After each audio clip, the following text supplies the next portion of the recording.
내가 10살이 될락 말락한 때이니까 지금으로부터 14, 15년 전 일이다. 지금은 그곳을 청엽정이라 부르지만 그때는 연화봉이라고 이름하였다.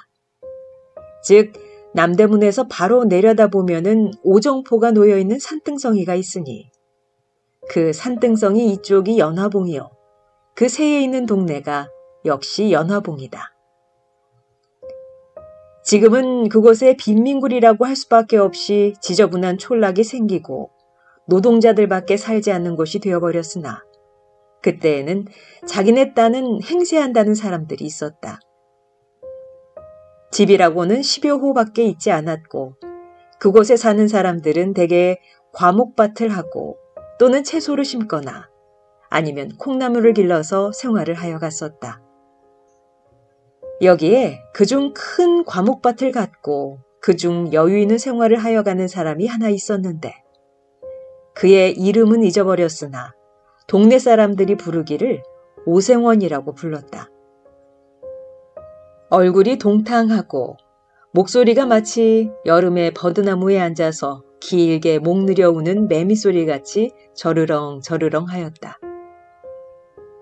그는 몹시 부지런한 중년 늙은이로 아침이면 새벽 일찍이 일어나서 앞뒤로 뒷짐을 지고 돌아다니며 집안일을 보살피는데 그 동네에는 그가 마치 시계와 같아서 그가 일어나는 때가 동네 사람이 일어나는 때였다. 만일 그가 아침에 돌아다니며 잔소리를 하지 않으면 동네 사람들이 이상하여 그의 집으로 가보면 그는 반드시 몸이 불편하여 누웠었다. 그러나 그와 같은 때는 1년 360일에 한 번 있기가 어려운 일이요. 이태나 3년에 한 번 있거나 말거나 하였다. 그가 이곳으로 이사를 온 지는 얼마 되지는 아니하나 언제든지 감투를 쓰고 다니므로 동네 사람들은 양반이라고 불렀고 또 그 사람도 동네 사람들에게 그리 인심을 잃지 않으려고 섣달이면 북어회, 김톳을 동네 사람에게 나눠주며 농사 때에 쓰는 연장도 넉넉히 장만한 후 아무 때나 동네 사람들이 쓰게 하므로 그 동네에서는 가장 인심후하고 존경을 받는 집인 동시에 세력 있는 집이다. 그 집에는 삼룡이란 벙어리 하인 하나가 있으니 키가 본시 크지 못하여 땅딸보로 되었고 고개가 빼지 못하여 몸뚱이에 대강이를 갖다가 붙인 것 같다. 거기다가 얼굴이 몹시 얽고 입이 크다. 머리는 전에 새꼬랑지 같은 것을 주인의 명령으로 깎기는 깎았으나 불밤송이 모양으로 언제든지 푸 하고 일어섰다. 그래 걸어다니는 것을 보면 마치 옴두꺼비가 서서 다니는 것 같이 숨차 보이고 더디어 보인다. 동네 사람들이 부르기를 삼룡이라고 부르는 법이 없고 언제든지 벙어리 벙어리라고 하든지 그렇지 않으면 앵모 앵모 한다. 그렇지만 삼룡이는 그 소리를 알지 못한다. 그도 이 집 주인이 이리로 이사를 올 때에 데리고 왔으니 진실하고 충성스러우며 부지런하고 세차다. 눈치로만 지내가는 벙어리지만은 듣는 사람보다 슬기로운 적이 있고 평생 조심성이 있어서 결코 실수한 적이 없다. 아침에 일어나면 마당을 쓸고 소와 돼지의 여물을 먹이며 여름이면 밭에 풀을 뽑고 나무를 실어들이고 장작을 패며 겨울이면 눈을 쓸며 장심부름과 진일 마른 일 할 것 없이 못하는 일이 없다. 그럴수록 이 집 주인은 벙어리를 위해주며 사랑한다. 혹시 몸이 불편한 기색이 있으면 쉬게 하고 먹고 싶어하는 듯한 것은 먹이고 입을 때 입히고 잘 때 재운다. 그런데 이 집에는 3대 독자로 내려오는 그 집 아들이 있다. 나이는 17살이나 아직 14살도 되어 보이지 않고 너무 귀엽게 기르기 때문에 누구에게든지 버릇이 없고 어리광을 부리며 사람에게나 짐승에게 잔인 포악한 짓을 많이 한다. 동네 사람들은 후레 자식, 아비 속상하게 할 자식, 저런 자식은 없는 것만 못해 하고 욕들을 한다. 그래서 그의 어머니는 아들이 잘못할 때마다 그의 영감을 보고 그 자식을 좀 때려 죽으려. 왜 그런 것을 보고 가만두? 하고 자기가 대신 때려주려고 나서면 아니요. 아직 철이 없어 그렇지. 저도 지각이 나면 그렇지 않을 것이 아니오. 하고 너그럽게 타이른다. 그러면 마누라는 외가리처럼 소리를 지르며 철이 없긴 지금 나이가 몇이오. 내일 모레면 20살이 되는데 또 며칠이면 장가를 들어서 자식까지 낳을 것이 그래가지고 무엇을 한단 말이오. 하고 들이대며 자식은 꼭 아버지가 버려놓았습니다. 자식 귀여운 것만 알았지 버릇 가르칠 줄은 모르니까. 이렇게 싸움만 시작하려 하면 영감은 아무 말도 하지 않고 바깥으로 나가버린다. 그 아들은 더구나 벙어리를 사람으로 알지도 않는다. 말 못하는 벙어리라고 오고 가며 주먹으로 허구리를 지르기도 하고 발길로 엉덩이도 찬다. 그러면 그 벙어리는 어린 것이 철없이 그러는 것이 도리어 귀엽기도 하고 또는 그 힘없는 팔과 힘없는 다리로 자기의 무쇠 같은 몸을 건드리는 것이 우습기도 하고 앙증하기도 하여 돌아서서 방글에 웃으면서 툭툭 털고 다른 곳으로 몸을 피해버린다. 어떤 때는 낮잠 자는 벙어리 입에다가 똥을 먹인 때도 있었다. 또 어떤 때에는 자는 벙어리 두 팔 두 다리를 살며시 동여매고 손가락과 발가락 사이에 화승불을 붙여놓아 질겁하고 일어나다가 발버둥질을 하고 죽으려는 사람처럼 괴로워하는 것을 보고 기뻐하였다. 이러할 때마다 벙어리의 가슴에는 비분한 마음이 꽉 들어찼다. 그러나 그는 주인의 아들을 원망하는 것보다도 자기가 병신인 것을 원망하였으며 주인의 아들을 저주한다는 것보다 이 세상을 저주하였다. 그러나 그는 결코 눈물을 흘리지 않았다. 그의 눈물은 나오려 할 때 아주 말라붙어 버린 샘물과 같이 나오려 하나 나오지를 아니하였다. 그는 주인의 집을 버릴 줄 모르는 개 모양으로 자기가 있어야 할 곳은 여기밖에 없고 자기가 믿을 것도 여기 있는 사람들밖에 없을 줄 알았다. 여기서 살다가 여기서 죽는 것이 자기의 운명인 줄밖에 알지 못하였다. 자기의 주인 아들이 때리고 지르고 꼬집어 뜯고 모든 방법으로 학대할지라도 그것이 자기에게 의뢰 있을 줄밖에 알지 못하였다. 아픈 것도 그 아픈 것이 의뢰 자기에게 돌아올 것이요. 쓰린 것도 자기가 받지 않아서는 안 될 것으로 알았다. 그는 이 마땅히 자기가 받아야 할 것을 어떻게 해야 면할까 하는 생각을 한 번도 하여 본 일이 없었다.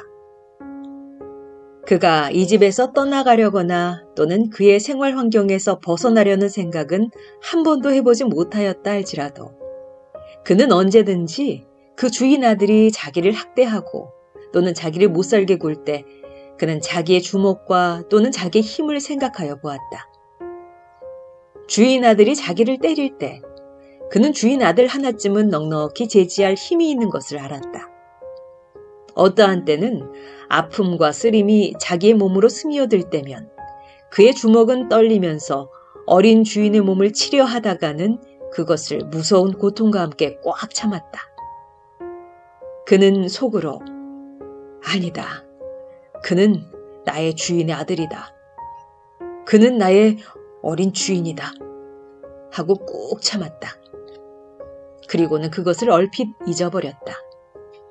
그러다가도 동네집 아이들과 혹시 장난을 하다가 주인 아들이 울고 들어올 때에는 그는 황소같이 날뛰면서 주인을 위하여 싸웠다.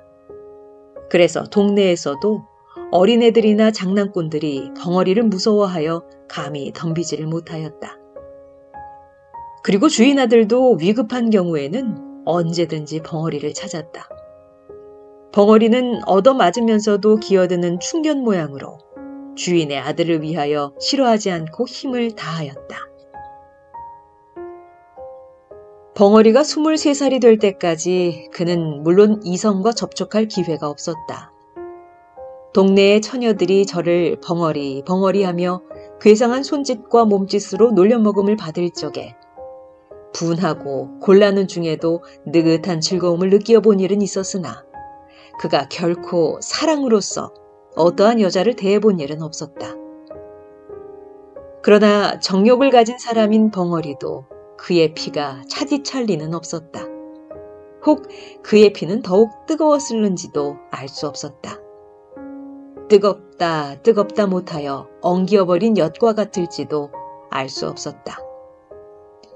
만일 그에게 볕을 주거나 다시 뜨거운 열을 준다면 그의 피는 다시 녹을는지도 알 수 없었다. 그가 깜빡깜빡하는 기름 등잔 아래에서 밤이 깊도록 집신을 삼을 때면 남모르는 한숨을 안이 쉬는 것도 아니지만은 그는 그것을 곧 억제할 수 있을 만큼 정욕에 대하여 벌써부터 단념을 하고 있었다. 마치 언제 폭발이 될는지 알지 못하는 휴화산 모양으로 그의 가슴 속에는 충분한 정열을 깊이 감추어 놓았으나 그것이 아직 폭발될 시기가 이르지 못한 것이었다.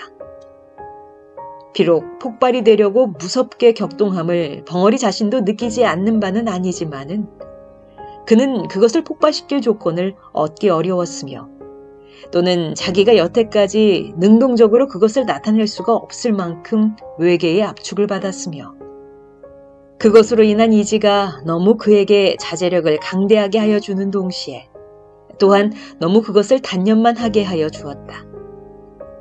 속으로 나는 벙어리다. 자기가 생각할 때 그는 몹시 원통함을 느끼는 동시에 나는 말하는 사람들과 똑같은 자유와 똑같은 권리가 없는 줄 알았다.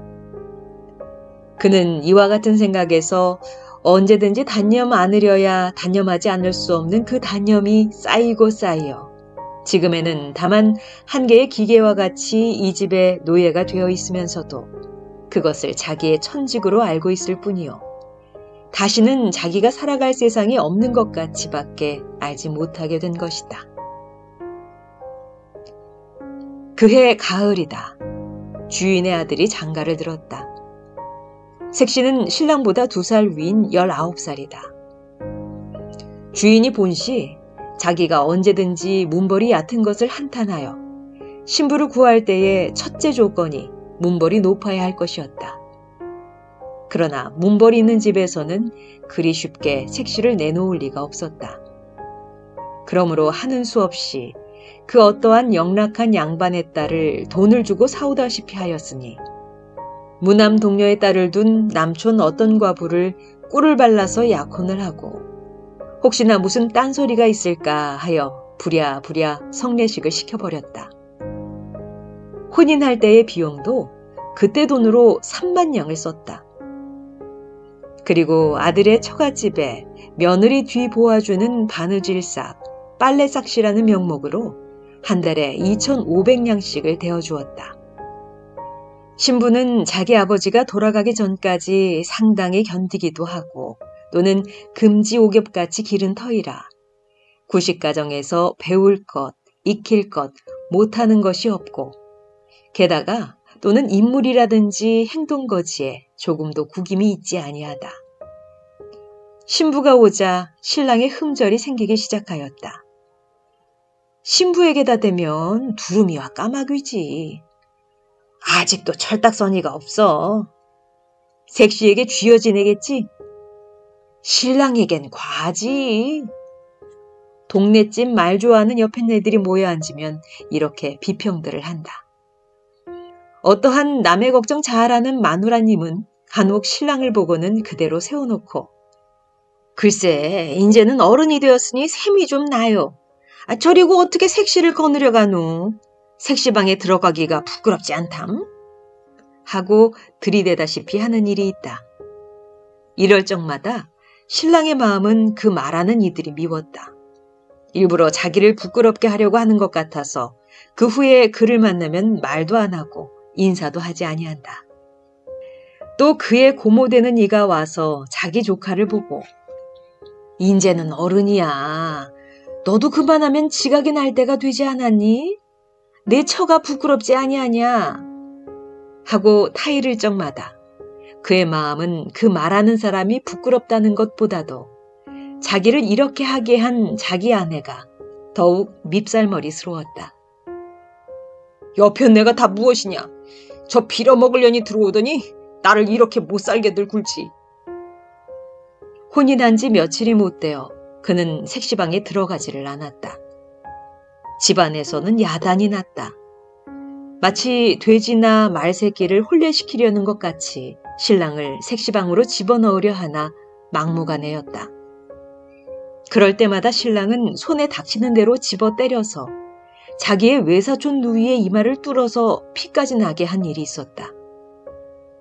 집안 식구들이 하는 수가 없어 맨 나중에는 아버지에게 밀었다. 그러나 그것도 소용이 없을 뿐더러 풍파를 더 일으키게 하였다. 아버지께 꾸중을 듣고 들어와서는 다짜고짜로 신부의 머리채를 쥐어잡아 마루 한복판에 태지를 쳤다.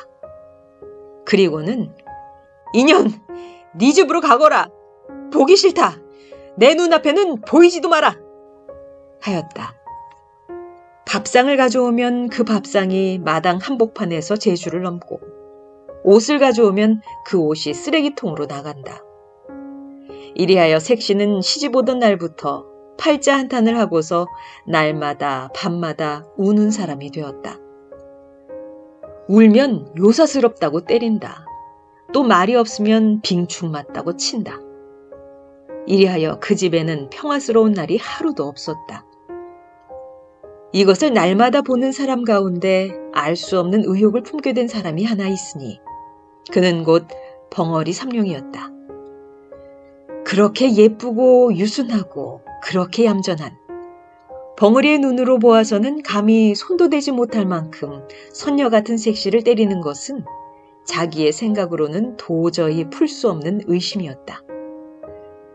보기에도 황홀하고 건들기도 황홀할 만큼 숭고한 여자를 그렇게 하대한다는 것은 너무나 세상에 있지 못할 일이다.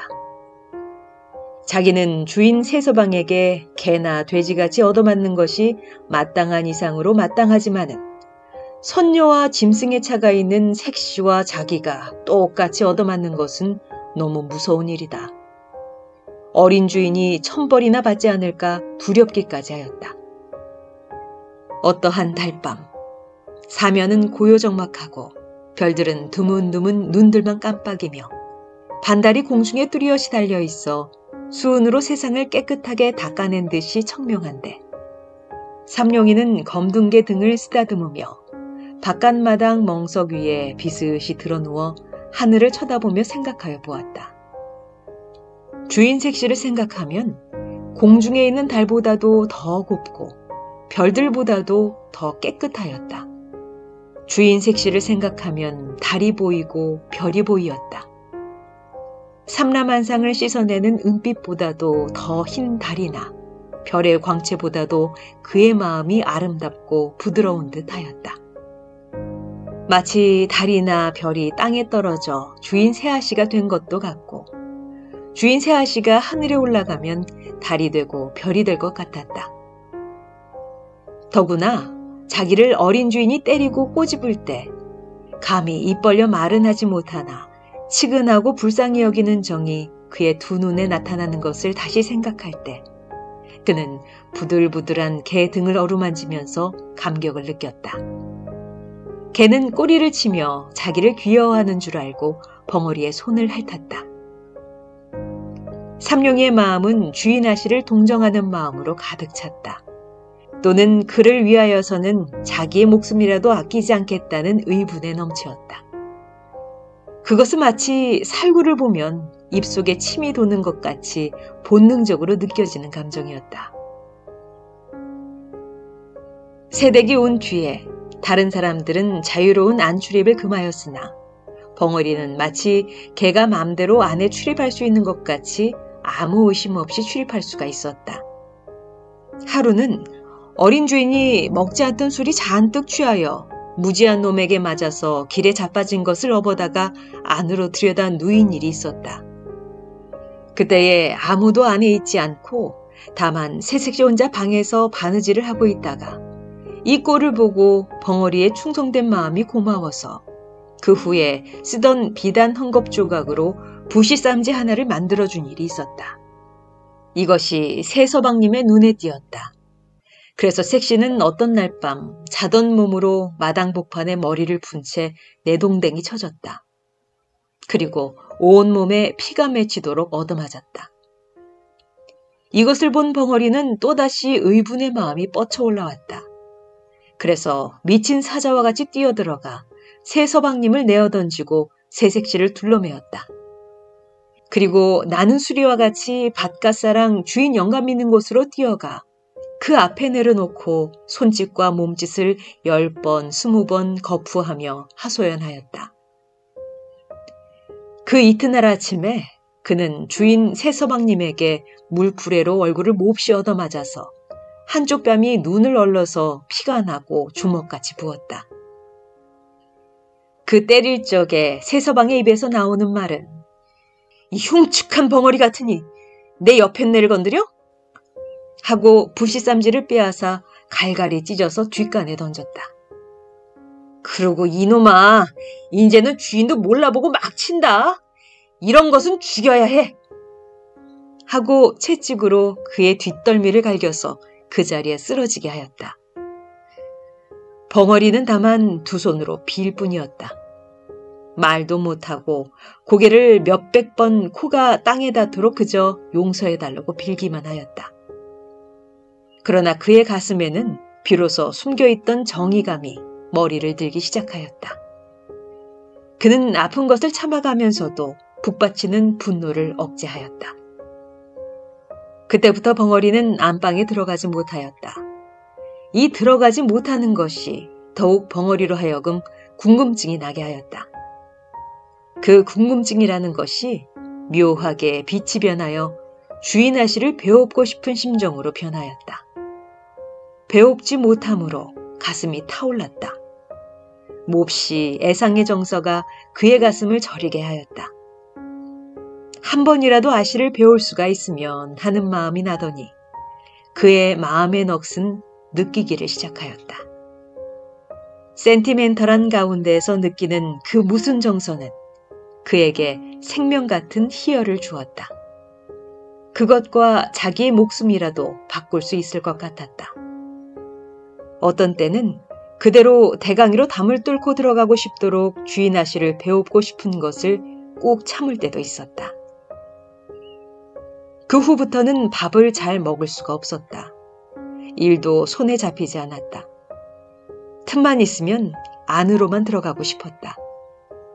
주인이 전보다 많이 밥과 음식을 주고 더 편하게 하여 주었으나 그것이 싫었다. 그는 밤에 잠을 자지 않고 집 가장자리를 돌아다녔다.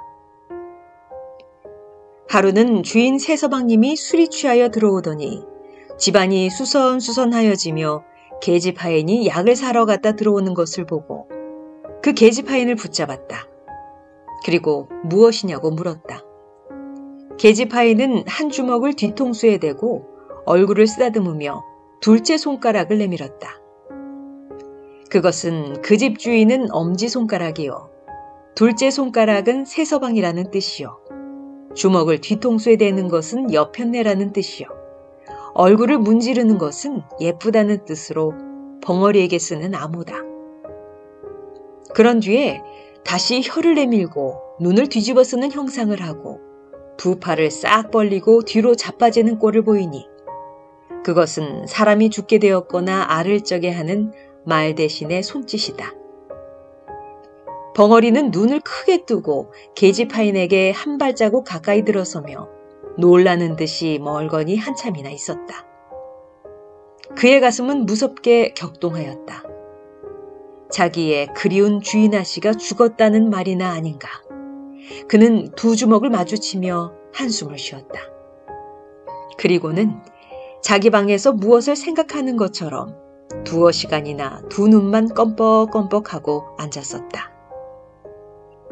그는 밤이 깊어갈수록 궁금증 나는 사람처럼 일어섰다 앉았다 하더니 2시나 되어서 바깥으로 나가서 뒤로 돌아갔다.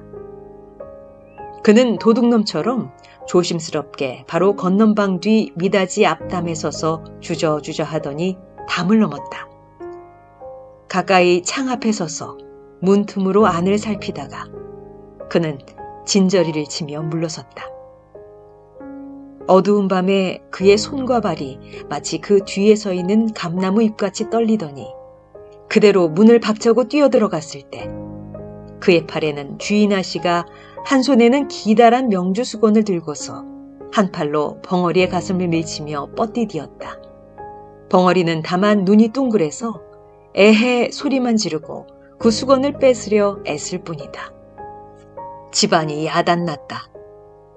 집안이 망했군. 어디 사내가 없어서 벙어리를. 어떻든 알 수 없는 일이야. 하는 소리가 이 구석 저 구석에서 수군댄다.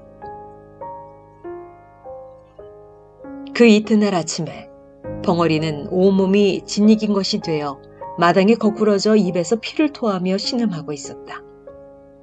그 곁에서는 새서방이 쇠줄 몽둥이를 들고서 문초를 한다. 이놈! 하고는 음란한 흉내는 모조리 하여가며 걷는 방을 가리킨다. 그러나 벙어리는 손을 내저을 뿐이다. 또 몽둥이에는 살점이 묻어나왔다. 그리고 피가 흘렀다. 벙어리는 타들어가는 목으로 소리도 못 내며 고개만 내젓는다. 그는 피를 토하며 거꾸러지며 이마를 땅에 비비며 고개를 내흔든다. 땅에는 피가 스며든다. 새서방은 채찍 끝에 남뭉치를 달아서 가슴을 훔쳐갈겼다가 힘껏 잡아 뽑았다. 벙어리는 그대로 거꾸러지며 말이 없었다. 새서방은 그래도 시원치 못하였다. 그는 어제 벙어리가 새로 갈아놓은 낫을 들고 달려왔다. 그는 그 시퍼렇게 날선 낫을 번쩍 들었다.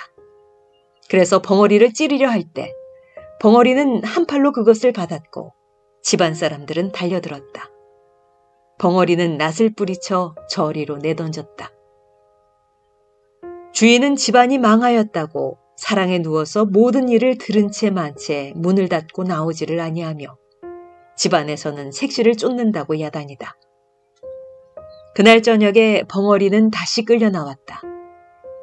그때에는 주인 새서방이 그의 입던 옷과 신짝을 주며 눈을 부릅뜨고 손을 멀리 가리키며 가! 이제는 우리 집에 있지 못한다! 하였다. 이 소리를 듣는 벙어리는 기가 막혔다. 그에게는 이 집 외에 다른 집이 없다. 살 곳이 없었다. 자기는 언제든지 이 집에서 살고 이 집에서 죽을 줄밖에 몰랐다. 그는 새서방님의 다리를 껴안고 애걸하였다. 말도 못하는 것을 몸짓과 표정으로 간곡한 뜻을 표하였다. 그러나 새서방님은 발길로 지르고 사람을 불렀다. 이놈을 좀 내쫓아라! 벙어리가 죽은 개 모양으로 끌려나갔다.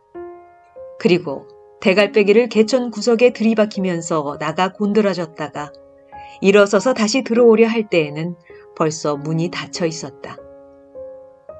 그는 문을 두드렸다.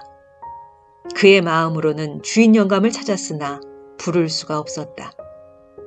그가 날마다 열고 날마다 닫던 문이 자기가 지금 열려 하나 자기를 내어 쫓고 열리지를 않는다.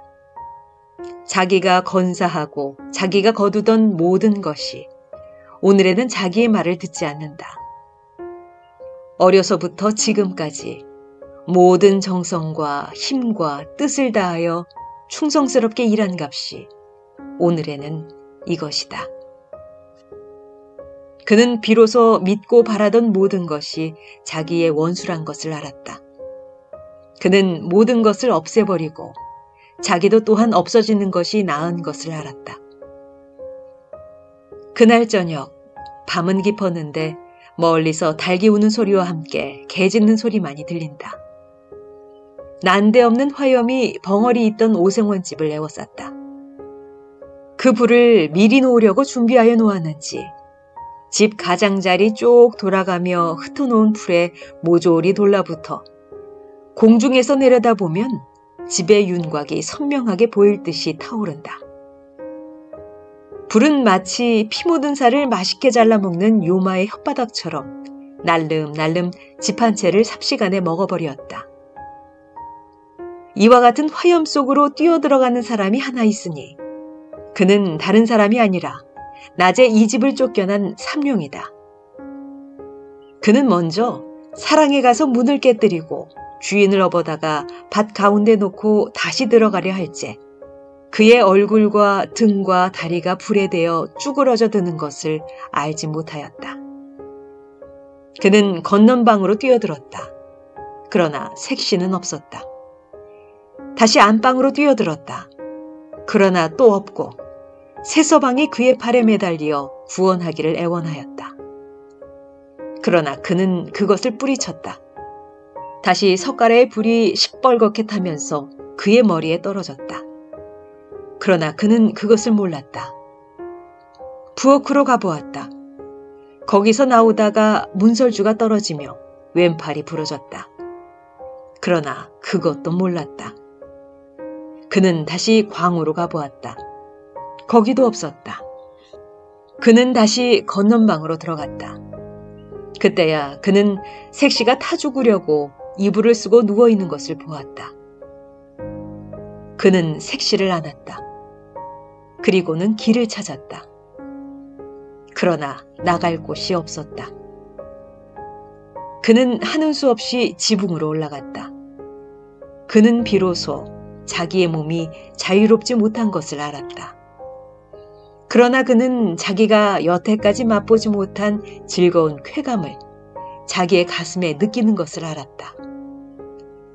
색시를 자기의 가슴에 안았을 때 그는 이제 처음으로 살아난 듯 하였다. 그는 자기의 목숨이 다한 줄 알았을 때, 그 색시를 내려놓을 때는 그는 벌써 목숨이 끊어진 뒤였다.